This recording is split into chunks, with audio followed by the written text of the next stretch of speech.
47 is brought to you by Fresno Pet ER. Now, your CBS 47 pinpoint weather forecast. Good morning, everybody. It's been gorgeous recently, but we really need the rain. We're not seeing that anytime soon. We are short almost 3 inches of rain. We've had less than 5, and desert categories less than 10 inches. So you can see how dry we are, and we're only at 62% of average. So we need some rain, but for now, we're well above average in terms of temperatures, and that's made for some gorgeous weather, and that'll continue over the next couple of days. We'll be near 80 by Saturday. Could break some records. Slight chance of a shower on Sunday. That's mainly up around Yosemite for the mountains, but a 50% chance for the valley on Wednesday. Tuesday night into Wednesday will be a better chance for everybody to get a little bit of rain. For now, though, all these clouds are getting pushed to the north, so instead of dropping right through and bringing us the rain, they're reaching the Pacific Northwest. We'll have a couple of high clouds today, but still pretty sunny, and temperatures will continue to climb. 44 degrees in Fresno, getting ready for a beautiful sunrise there in the background. Our wind speeds are calm, and temperatures today will continue to climb into the 70s. It's going to be gorgeous in the sunshine. 71 degrees in Fresno in the shade, so the sunshine will feel even warmer, so you definitely want to dress in layers this morning. 74 in Coalinga, 72 in Los Banos, 69 in Visalia and Porterville.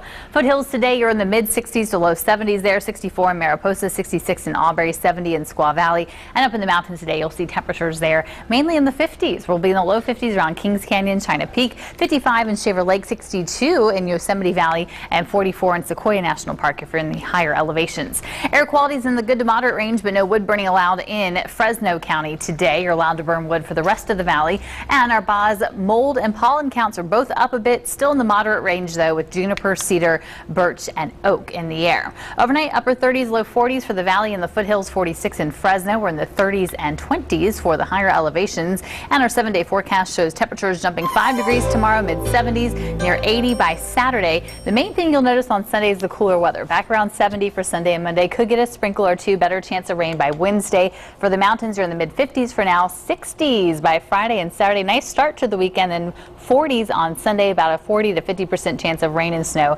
Sunday and again Wednesday. Now let's check out our CBS 47 pinpoint traffic report presented by Bank of the West. City of Fresno is doing okay this morning. One thing to report though, down south, this is going to be in the Exeter area, Highway 198 and Road 210. There's a head-on rollover crash. Looks like a tow truck has been called out to that one. 6:42 now, and Zara's in the courtyard giving us a preview of the Home and Garden Show hitting Fresno this weekend at the Fresno Fairgrounds. And Zara is there live this morning. Good morning. Jenny, you've been before, right? Oh yeah, lots of times. Yeah, it's always so much fun being able to talk to the experts and pick their brains. And we have one of them here at our studios today. This is Lance Wilhelm, who drove up from Exeter. Thank you so much, Lance. My pleasure. Has been growing citrus and been very successful at it for more than 3 decades now.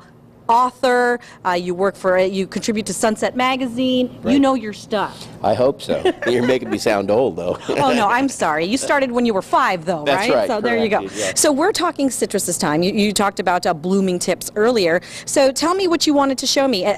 I didn't even know what this thing was. That's a Buddha's hand citron. You know, it's spring. It's great planting season. The nurseries are full of great trees, and this is really not used too much for cooking. It's really used for the fragrance. It's so fragrant. Sometimes they'll scrape the rind off of it, but you put one of these in your kitchen, it'll smell your house up for a whole week. It's just wonderful. See, I always thought that citrus were just round and. Oh, there's so many varieties at the UC Linco Field Station in Exeter. There's over 500 varieties there. We've got some blood oranges. We've got some great new mandarins. You might want to try this one here. That's a page mandarin. I didn't know there were different types of mandarins within the mandarin family. Oh, there's a whole bunch of them. That's really one of the most popular ones, right? Whoa, we got a little dripping going. That's juicy. Yeah, is it good? Oh, it's so good. It's so sweet. Yeah, it's wonderful. That's one of my favorite varieties. But there's no way to do this ladylike, folks. Yeah, I'm sorry. We've got a little bit of, we're prepared for that. Yeah. Oh, that's so good. Yeah, isn't it? And some of the mandarins are just so delicious. And so you can really, if you mix your varieties right, you can get like 8 to 9 months of fresh citrus in your backyard. So. Well, okay. We've been doing so many stories, Lance, about the Asian citrus psyllid. They're doing they're setting up traps around Fresno and Clovis, trying to get this little guy, catch him, and then get him out of here. That's right. And they have found some in the South Valley or around Stratford. Strathmore and Terabella. You know, the key thing that we want people to know is the gardener is really going to be an important part of this battle. Yeah, because that's some of the earlier stories we were doing. The people who grow tons of citrus, they're okay. It's the backyard ones who we need to watch out for. You hear estimates that as many as 60% of home backyards have citrus trees in them. So, you know, we encourage gardeners to go out and go to bearadvance.com, which will link them also to californiacitrus.org. Be familiar, californiacitrusthreat.org, sorry, and be familiar what this pest looks like. Know that there are quarantines in place that restrict the movement from, say, Southern California out, which is quarantined into the Central Valley, or even from the small areas that we have around here. We do have some weapons against the Asian citrus psyllid, you know, Bear Advanced, fruit, citrus, and vegetable insect control. Okay, wait, so is this the same one that you can also use for your, it's a different totally kind? Different product, yeah, and it's very important that you read the label very carefully. It's not sprayed. Again, it's put on the base of the tree. So we do have some weapons, but this product can only be used once a year. So, you know, you've really got to get out there, be aware of what this thing looks like. Go to the websites. If you find it, report it. There's an 800 number. It's 1-800-491 1899. 1-800-491-1899. Don't worry, we're going to put all this on our website so we can keep you up to date. Because, yeah, if this Asian citrus psyllid spreads, it can destroy entire groves. It has devastated the Florida citrus industry. Literally, millions of trees have been taken out because of it. And, you know, I have friends down there that have citrus trees in their garden, and they're gone. It's, you know, imagine what California would be like if we didn't have any citrus. It's our iconic fruit. No, it's a multi-billion-dollar industry here, so we don't want that to happen. Lance, thank you so much for your time. You can meet Lance as well as other gardening experts over at the Fresno Home and Garden Show, which kicks off tomorrow, runs through Sunday at the Fresno Fairgrounds. Right now, we're going to talk sports, though. Here's Carlos Diaz. In the NBA, Stephen Curry dropped an NBA season-high 54 points and drained 11 threes at Madison Square Garden. That was not enough. The New York Knicks outlast the Golden State Warriors 109-105. Carmelo Anthony led the Knicks with 35 points, and Tyson Chandler finished with 16 points and a career-best 28 rebounds. The Phoenix Suns snapped the San Antonio Spurs' 18-game home winning streak with a 105-101 overtime win. The Spurs were 0 for 10 in the overtime period from the field, scoring only 1 point. Jermaine O'Neal had 22 points and 13 rebounds. Tony Parker added 22 points in the losing effort. To college hoops, and another major upset. Another top 5 team goes down to an unranked team. This time, 4th-ranked Michigan loses to Penn State 84-78. Jermaine Marshall scored 25 points, giving the Nittany Lions their first Big Ten win in more than a year. The 7th-ranked Miami Hurricanes bounced back from their first ACC loss, beating the Virginia Tech Hokies 76-58. Shane Larkin led the way with 22 points and 6 assists. The Hurricanes can clinch their first ACC championship by beating the Duke Blue Devils Saturday at Cameron. And the San Francisco 49ers have reportedly agreed to trade former #1 pick Alex Smith to the Kansas City Chiefs for 2 draft picks. Smith lost his starting job this past season while he was sitting on the bench, sitting out with a concussion. The trade can't be completed officially until March 12th, the beginning of the 2013 league year. With Headline Sports, I'm Carlos Diaz. All right, thanks, Carlos. We are talking about the Wild About Books writing contest. Last year, we partnered with a book barn for the inaugural contest, and this year, it's round 2, bigger and better. And we're talking about how you can get a copy of the book, including last year's winners, and we're talking to some of them this morning. So thanks for joining us, ladies.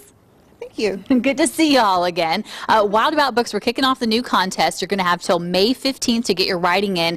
And we're really trying to inspire young writers and keep them writing for the future. I'm going to turn over here to Maya Vanini, who won last year. And now you have some exciting news for us. Yeah, I just got another poem published for creative communication. That's pretty cool. What are you writing about these days? What's your inspiration?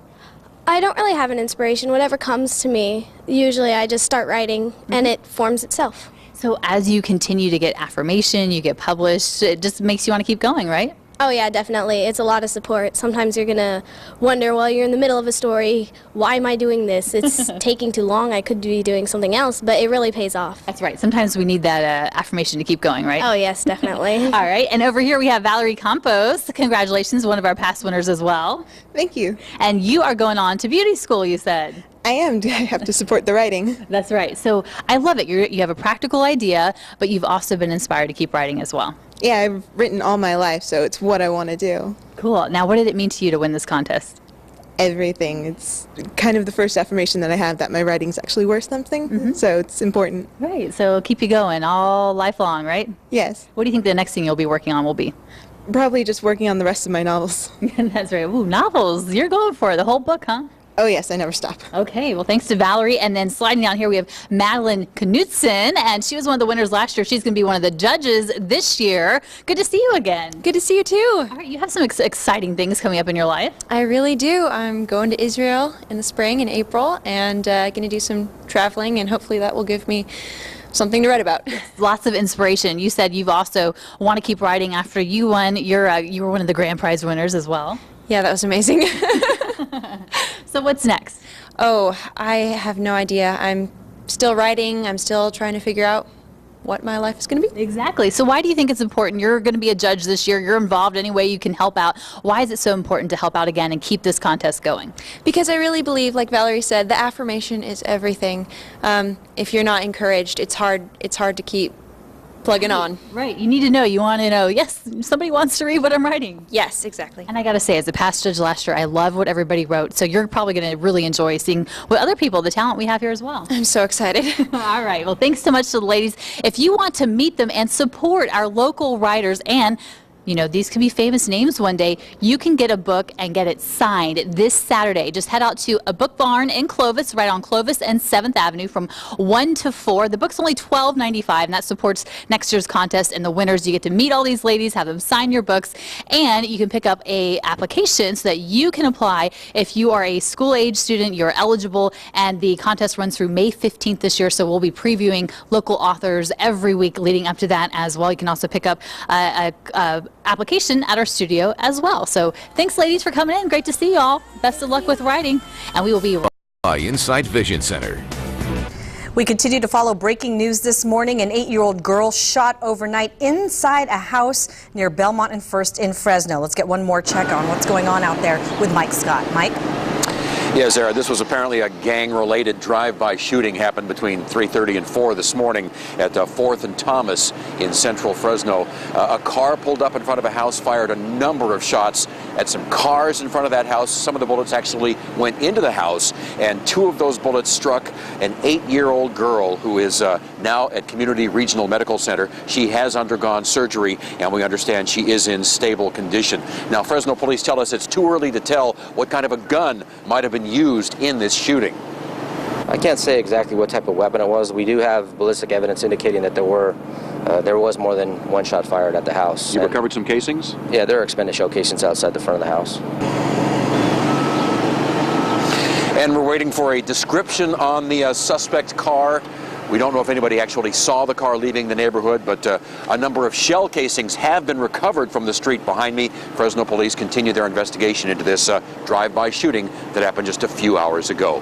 Sarah will continue to update you through the morning. Back to you. All right, Mike, thank you so much for your live coverage this morning. Let's get one more check of traffic and weather with Jenny. Good morning, Zara. Good morning, everybody. It's going to be another gorgeous afternoon. Temperatures once again climbing into the 70s. 71 for your high today, mid-70s tomorrow, near 80 by Saturday. Back to the low 70s Sunday and Monday with a better chance of rain by Wednesday. For the mountains, you're in the mid-50s today. Could see snow mainly around Yosemite by Sunday. More snow by Wednesday, but warm for now. Now let's check out our CBS 47 pinpoint traffic report presented by Bank of the West.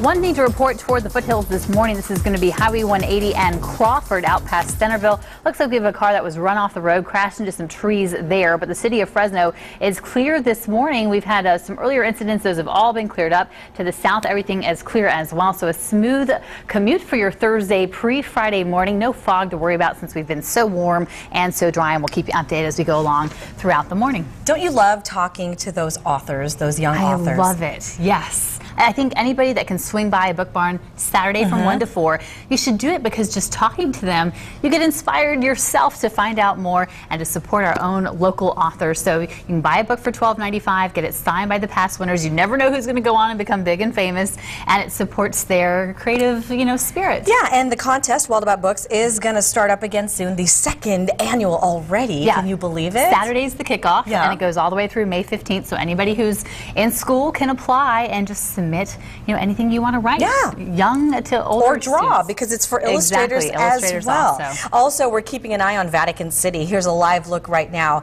And the crowds have died down somewhat, but today is Pope Benedict's very last day as Pope. He's expected to send out his last tweet sometime in the next 2 or 3 hours. So follow CBS 47 on Twitter, and we'll tweet that out to you. And much more on that coming up on CBS This Morning. All right, we'll see you back here in a half hour with another local update. Have a good day. To push me, you show the lights that stop me.